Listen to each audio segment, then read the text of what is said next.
now and then I'd feel like I was being made to be a bit small, or there'd be a few like comments here and there where he would try to put his insecurities onto me. So those. Your life is your book, and this is my favorite chapter. Ladies and gentlemen, all things relationships abroad. Welcome back to All Things Relationships Abroad with Nikita Kamale. Today we have Sabrina, who's going to tell us about her life story in China. What do you do when a man actually has put a ring on it, and then you realize that actually this is not it? Girl, welcome to the show, and thank you so much for coming. Well, thank you for having me. I must say, I think this is going to be very interesting. Okay, girl, let's start with your background. Where are you from, and what was the reason that you decided to come to China? Well, where I'm from it's a little complicated.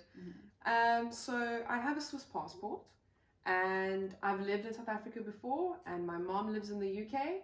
So whenever anyone asks me where you're from, I just say, I'm a citizen of the world. I've lived everywhere. I've been everywhere. Okay, that's nice. She likes to travel. That's what we call it. I came to China in 2018. I was actually living in South Africa at the time. My brother had just come back from Amsterdam. And I was finishing up my studies. And I remember the one day I was just sitting in my house, and my brother was at work. My mom was living in the UK. My dad was living in Switzerland. And I don't know, I opened up my Facebook and I got a message from a friend that I'd been friends with for over 14 years, but I hadn't spoken to him in about 10 years. All of a sudden, hey, my boss saw your photo and we were talking about you, and he wants to know if you'd be interested in coming to work in China. Really? And at first I thought, this is some sort of scam. I'm going to get like human traffic, like what's going on here? I've heard these stories, I'm stupid. But then I agreed and I did the interview.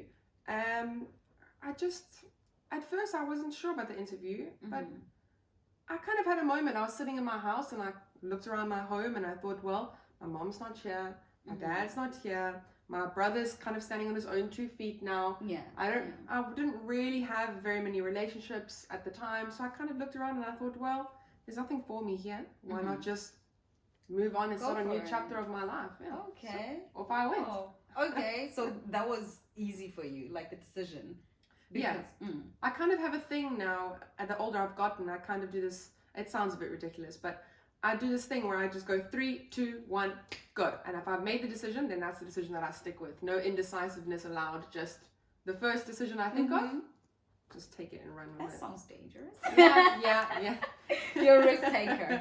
Well, I guess I don't really land myself in situations where a 3, 2, 1 decision would be dangerous. Okay. So I'm kind of a bit of a control freak. So everything in my life is very calculated. So I wouldn't be in a situation where I would have to be a bit dodgy. Okay, I like that. I just want to talk about last night. So we had this we had a get to know the guest. Obviously it was her and her best friend Queen.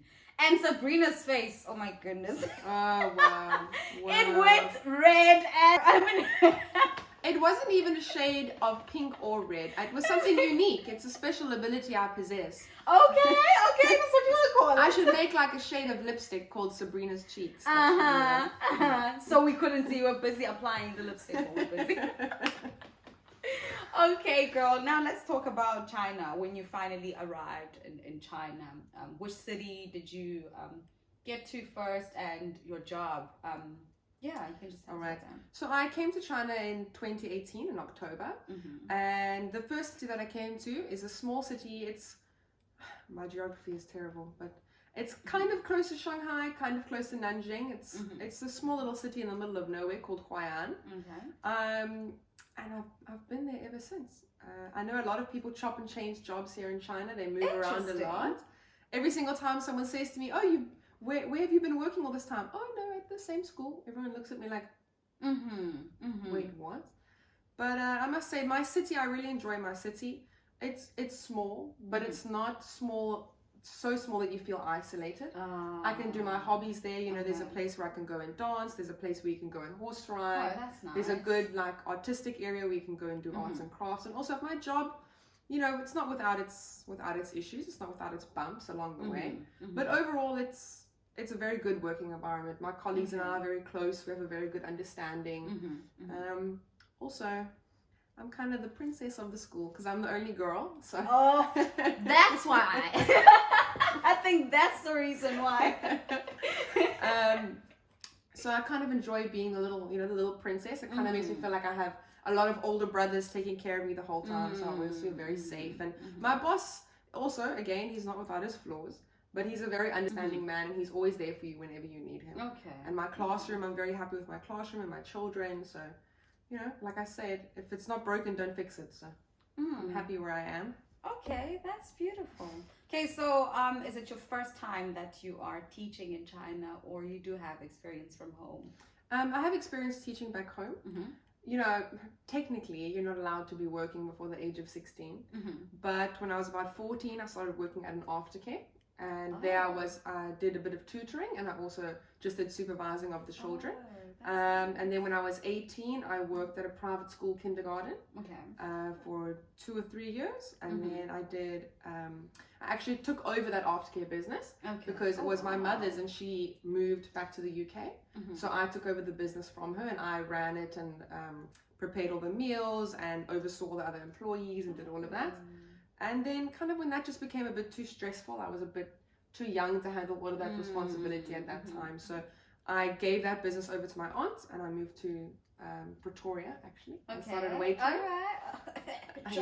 It was, it was interesting. And then I came to China, and that was it. Carried on teaching here, Okay. So your experience, I mean, in China, if you could compare it just a little bit, maybe from back home to here, do you find any differences or similarities, anything like that? With regards to teaching, or just like lifestyle in general? With teaching, yeah. I'd say back home, there's both good and bad differences between China and back home. Back home, there's a lot of pressure on the teachers, whereas if something has gone wrong, it's the teacher's fault. It must be something that I've done. Whereas in China, you don't really have that problem. It's more so, if something's going wrong with my child, what is my child doing? And what can we do as a team to help the child, which I appreciate. And also, there's just kind of a higher level of respect for teachers here. Back home, it's, oh, you're a teacher. This must mean because you have nothing else to do, right? True. Exactly. True. But in China, it's more of an attitude of, oh, you're a teacher. Why? And then you tell your story as to why you're a teacher, and you immediately get more respect from people. Whereas back home, teaching is kind of seen as a fallback profession. Oh, you couldn't do anything else, so you're a teacher, which is rubbish, actually. I know. Well, while we're at that, you are not just in China, maybe because it's backup, because most of us, including myself, teaching is backup. I mean, we still have things that we know that, okay, I have a career that I still need to chase. So I would actually see you as a person who is on their path or their purpose, basically. So do you think the reason why you are comfortable being in the same school is maybe because of that? I think so. I think it has something to do with that. With me, I understand other people come to China and it's almost like a stepping stone for them. Just gain experience, travel a little bit, and then they move on and plan their lives in a different country and what have you. But for me, what people don't realize is that this is my dream. This is what I want to do with my life. I want to be in a school. I want to grow within a specific school. I want to have the same interactions with my students and with their parents and really build relationships for them. So I think that plays quite a big factor. Okay. Now let's get to the interesting part. The juicy bit. The juicy bit. The reason why we have this interview. Okay, so tell us about the love life in China. So when you came here, 2018, right? Were you single? Were you in a relationship? Or like, just take us through what happened. When I came here in 2018, I was recently single. Okay. I kind of had a string of bad relationships, actually. And then when I came to China, I decided, well, I'm going to do it alone. I'm a big girl. I can do it. Yes. So I came to China, and well, that didn't last very long, did it? Someone came through. Well, about a month after I arrived in China, I met my now ex-fiance. We won't mention too many names in case I get in trouble. Girl, don't do that. I wouldn't want to be in trouble also. So I met my ex-fiance, and we kind of took things slow, and after about 2 months, we started officially dating. Okay. And we dated for about a year, and then things got a little bit rocky, and we broke up for about 3 months. And then we got back together, and we stayed together until December of last year. Okay. And we ended up getting engaged. We got engaged in Sanya on the beach with my best friend Oh, James there. how romantic. Yeah, it really was. I remember laughing at him because I was sitting in the sand like a little baby hippopotamus, just like just watching the water, and I hear him from behind me saying, what did he say? He was obviously so nervous. He said, "Babe, do you want a hat?" And I looked at him and I said, "I've got a hat on my head. What are you talking about?" But he obviously just wanted... it was a hint, so that you can turn around. Exactly. Oh my God. And he obviously also wanted an excuse to dig in the bag, and obviously this is where he hid the ring. So of course, me being a bit of a brat, "Babe, do you want a hat?" "No, what do I want a hat for?" So I just sat there with like my butt in the sand like a little baby hippo. The plan didn't go. No, of course it's me. It never goes to plan unless it's my plan. Oh, really now? Okay. And then he came up behind me on the beach and turned around, and he proposed to me, and he had the most beautiful ring. It was a ladybug ring, a jade stone with diamonds all around it, because ladybugs, I'm obsessed. And obviously I said yes, and things were great after that. But unfortunately, if it had stayed great, we wouldn't be here, would we? Yeah, basically. Okay, can you just tell us about the reason why, or maybe before the reason, just give us some understanding or some summary of the relationship, how things were going. So I think it's quite a complex story. So our relationship as a whole was quite solid in the beginning, but as things kind of started to move along, I kind of noticed him being a bit intimidated almost. By the fact that I was studying further and things were kind of going really well for me. Not that they weren't going well for him, of course they were, but instead of kind of complimenting my success with his own, he found it intimidating rather. And through no fault of his own, I don't think he really did it on purpose. I think it was just like a subconscious thing that happened to him. It gets to the best of us. It just led to every now and then I'd feel like I was being made to be a bit small, or there'd be a few like comments here and there where he would try to put his insecurities onto me. So those small things started to introduce little cracks into our relationship.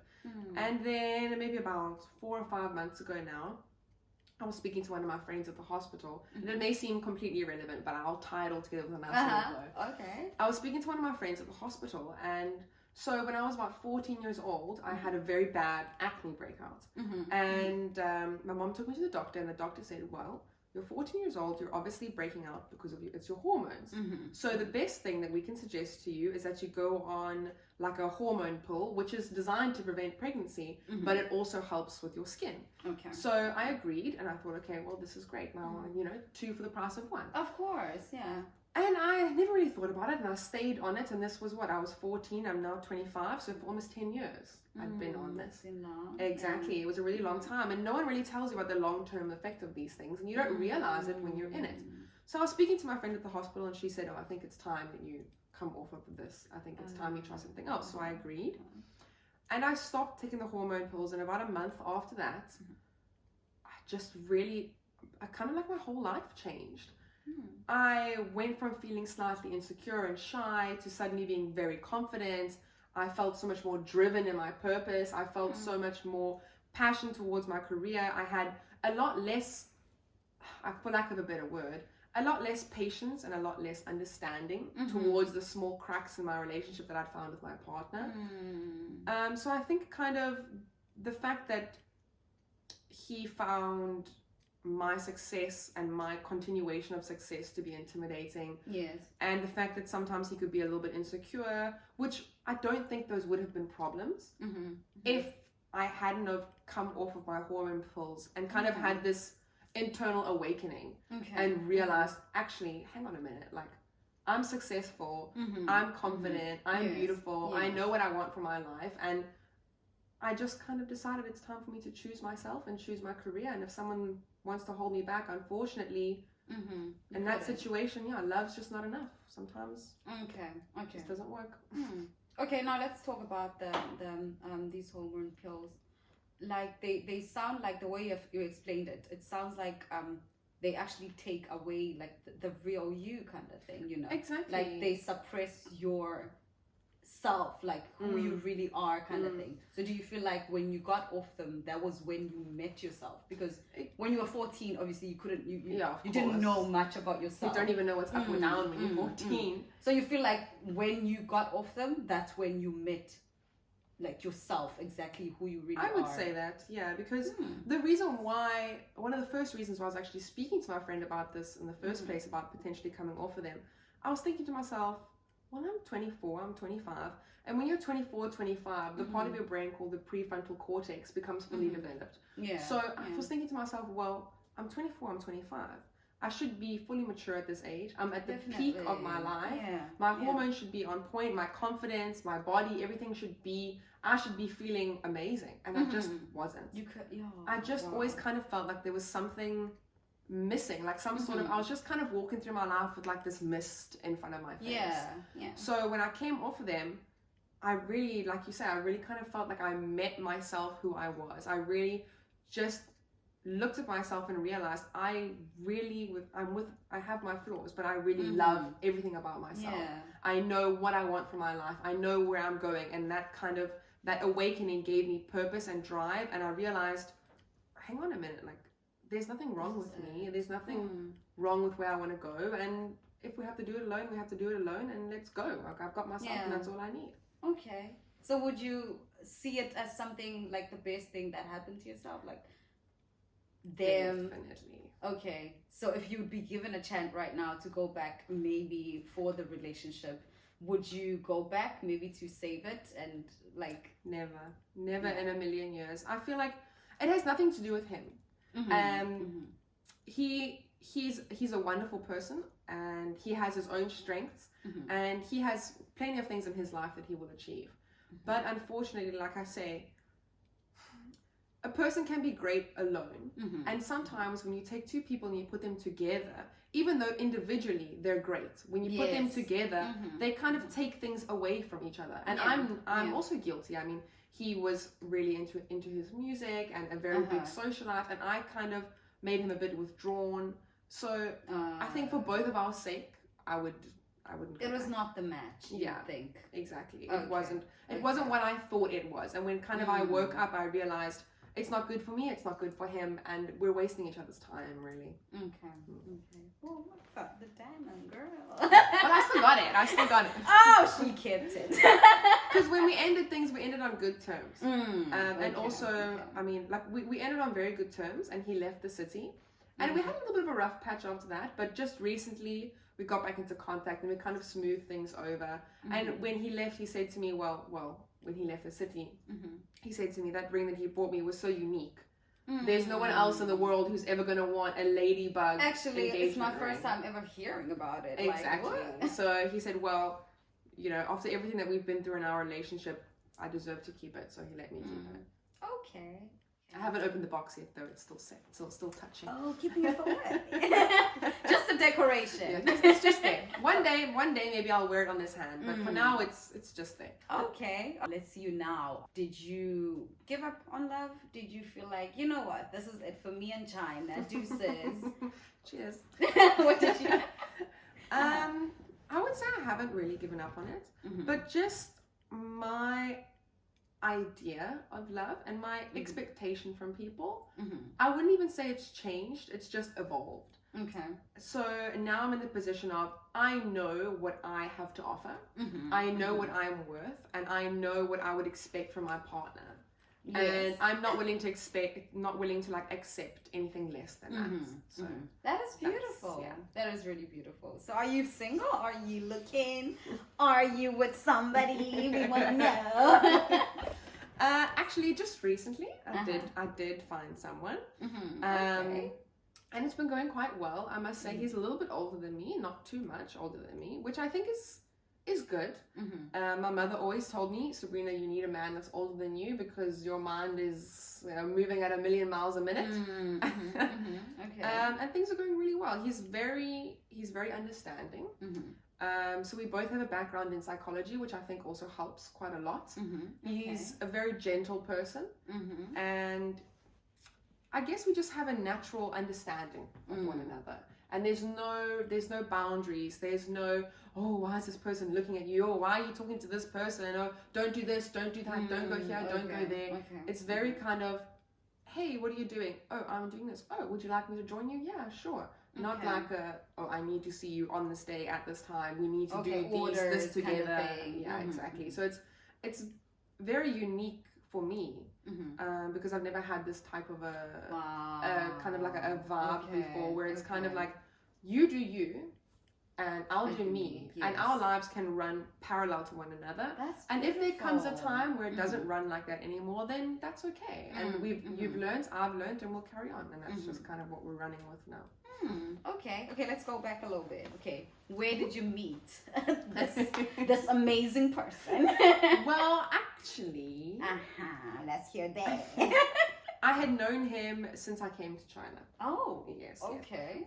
He's kind of like a mutual friend of our whole friend group. Okay. And we had been friends before, and always kind of found ourselves with, whenever I was upset about something or kind of had something on my mind, even if I went out, it was just kind of a subconscious thing that happened. We would always find ourselves sitting together and kind of talking about what it is that's upsetting us, what it is that we're feeling. And it goes so much deeper than that. Like talking about what's upsetting us, what we're feeling, and how it ties back to events that have happened in our life, how we can identify things that are triggering us and put a stop to it and put coping mechanisms into place. So we always had that deeper connection of, it's not just, oh, I'm so upset. Oh, sorry, you're upset. Oh, well, cheer up. Let me get you a coffee. It was like, no, you're upset. Let's figure it out and let's do something about it. So we always had that. So you'd call it kind of like a foundation to what you guys have now. Yeah, definitely. That is beautiful. The fact that we'd known each other before, the fact that we'd already had so many conversations about our lives and our previous love lives and where we want our lives to go really gave us a strong foundation to build on. Okay. Do you feel like you guys talking about being friends at first, talking about your love lives, your previous relationships, is it helping your relationship now, or is it bringing any difficulty or anything like that? I think for us, it's not bringing any difficulty. Because he really, speaking about these things, and especially your past experiences, really gives you an understanding of the other person. It really kind of like, for example, if we don't have this problem, but like if you saw your partner acting insecure when someone else is flirting with you, and you know that your partner's been cheated on multiple times, you kind of, although that behavior is inexcusable, you understand it. So you're kind of like, okay, I understand this is triggering you because of X, Y, and Z. So let's deal with it together. So having that basis of friendship and understanding each other's pasts really helped us. But on the other hand, I think we're kind of lucky in that regard, because we can both be such understanding people. But I think in a situation where you don't have two people whose mindsets are almost exactly the same, it can cause big problems, because then your partner might be thinking, oh, you're comparing me, and definitely a bit of a mess. Would you advise people to, maybe if you meet somebody, to be like in a level where you are friends at first, I mean, understand each other, talk about your past and all those things, or just go any other just go for it? I would say for 90% of the population, yes. I mean, of course, I would love to believe in the fact of, oh, love at first sight, and let's just run into this full force and let's see where everything takes us. And for 10% of people, that does happen and it works out, and that's great. But for 90% of the population, I would say yes. Build a friendship first, kind of take things slow, talk about all the things that you need to talk about and move past in your life. Talk about things like, what are your boundaries in a relationship? What are your expectations in a relationship? Because if you just rush into it and the other person can't meet your expectations or crosses your boundaries, at the end of the day, that's kind of your own fault, because you didn't take the time to communicate clearly with them what you expect. So friendship first is the way to go. Okay. Do you see the future, or like what do you plan on your relationship? I see potential for a future, most definitely. Okay. As of this moment, like, I'm very happy, he's very happy. Okay. Things are very relaxed. We have had 1 or 2 small hiccups here and there, but It's healthy. yeah, the hiccups kind of make course. me feel even more comfortable, because Yeah, I was able to get an idea of what happens when I'm upset, when he's upset, and how we work through that. And the way that we work through that, it works out well for both of us. Yeah. We also have a similar kind of life plan. Okay. So within the next like 2 or 3 years, I will leave my school and go and work at an international school. Okay. Just to kind of get that experience of being in a bigger school. Yeah. Then I will move to Switzerland, and my plan is then to work in international school there and study a course, because to be a principal you have to study extra. Yeah. So study to be a principal, and then once I'm done with that, I want to work as a school counselor for a little while, and then I eventually want to open up my own little kindergarten. And he has plans to also relocate to Europe. Okay. And he, with his degree, he can easily do that and find work. So far, it's looking good. That's beautiful. Yeah, That we'll is see. really, really beautiful. Okay. If you would advise any, maybe let me just be specific.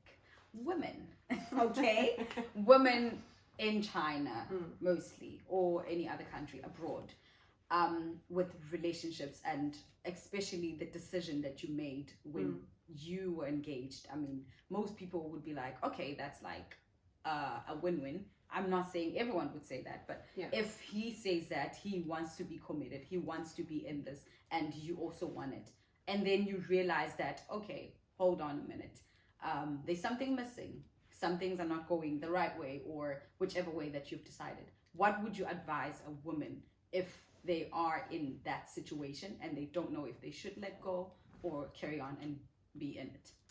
I think it's a very difficult situation to be in.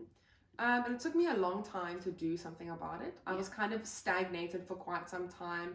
You almost get this feeling of like, I guess especially for women that are kind of over the age of 24, because I mean, come on, it's everywhere. You look at your Facebook, your Instagram, your WhatsApp, and everyone's married and having children. It's like there's fairy tales all around you.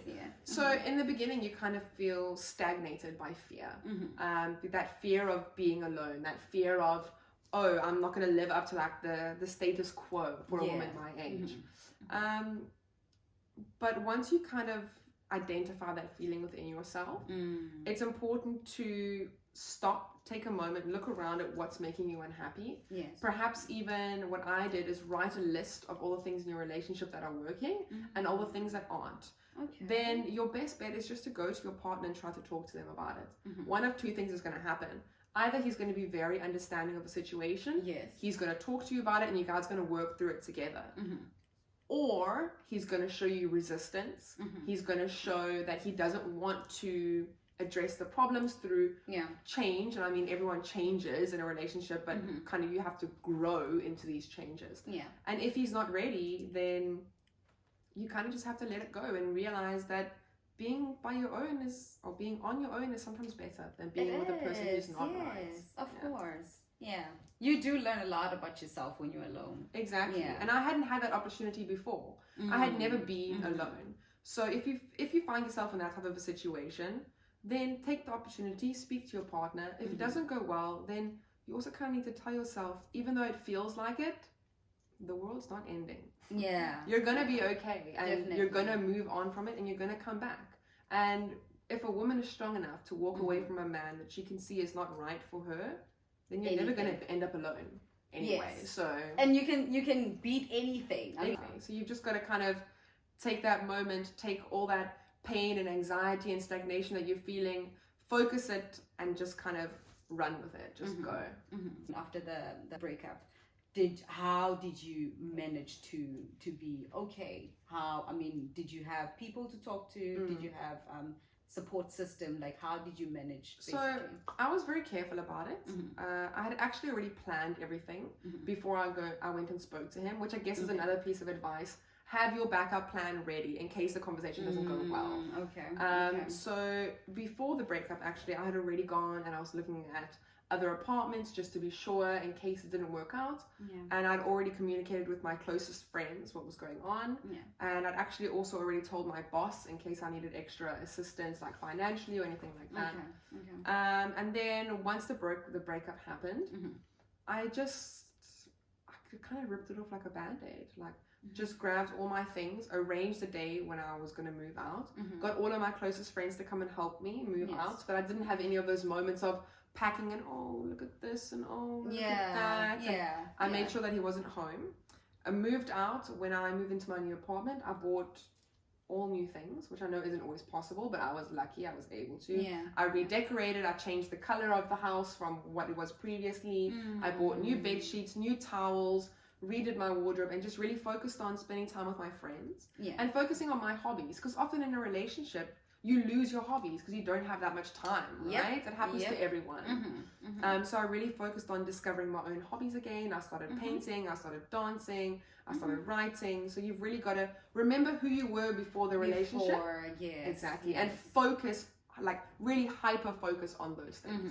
And also I found, even if I wasn't upset, at the end of each day, just doing a small little journal entry, taking notes of how my emotions were throughout the course of the day. And at the end of the month, you kind of read back on it and you realize, well, I was kind of moving forward. Each day got better and better, and it helps you to kind of see your own growth. Okay, thank you, girl. That is really helpful. I really hope people can take notes from that, because it is actually a very difficult situation. I mean, most of the people do stay in relationships because they are scared of what is going to come. How am I going to be okay? How am I going to handle it? I mean, this person cares about me, but I mean, if you're dying inside, you have to take care of yourself. It's scary. You look at this huge thing, like, oh, I'm going to end my relationship. I have so many things to do. And when you look at it as a whole, it is terrifying because it's so much to do. But if you take it one small step at a time, one like mental little checklist item at a time, suddenly it's not so big anymore and it's not so scary. Okay, girl. Now let's wrap it. Okay. With a nice little bow. Yes, a beautiful one. It's gotta be pink because I like pink. I was about to say, can it please be pink? Oh, okay. It's a win-win. Okay, so do you have anything that you'd love to leave for our viewers? Anything like advice or anything like relationship, can be about work, anything really? I would just say, it sounds like such a cliche thing, but you really need to take that time to be alone. You really do. Everyone told me all my life, Sabrina, you need to take some time to be alone. You need to take some time, even if you're not single. You just, even if you're in a relationship, you need to take that time to be in your own space, in your own home, within your own hobbies, because trust me, if you do, you're really going to discover so many things about yourself. It's not just some bad cliche piece of advice from mommy or grandma. It's, okay. There's truth behind it. So that would be my I would like to add on that. Because honestly, most of the times when the relationship is not going well, we want to look at our partner. Like, what are you doing wrong? What is going on? Why am I feeling this way? But if you are losing yourself also, if you get in a relationship and you forget your hobbies or the things that you're interested in because you want to spend all the time with your partner and you forget about what you love, you're gonna think that it's the relationship that has a problem, but it's you, yourself, your soul, what you love. It's crying out, like you're losing it. If you allow yourself, it happened to us as well. It really did with my ex-fiance. If you allow yourself to become lost in the relationship, you will find yourself pointing fingers at your partner. Definitely. When in actuality, you've allowed yourself to get lost. So. Okay, that is us for today. Thank you so much for coming. Thank you for having me. It was great. And thank you for watching.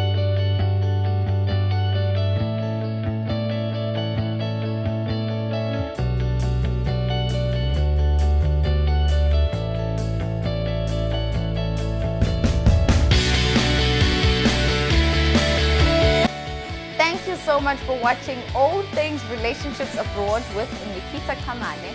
Please do subscribe, like, and don't forget to comment because we love to know your own views and keeping you engaged.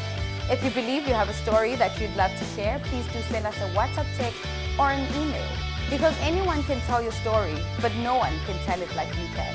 Until next time, All Things Relationships Abroad.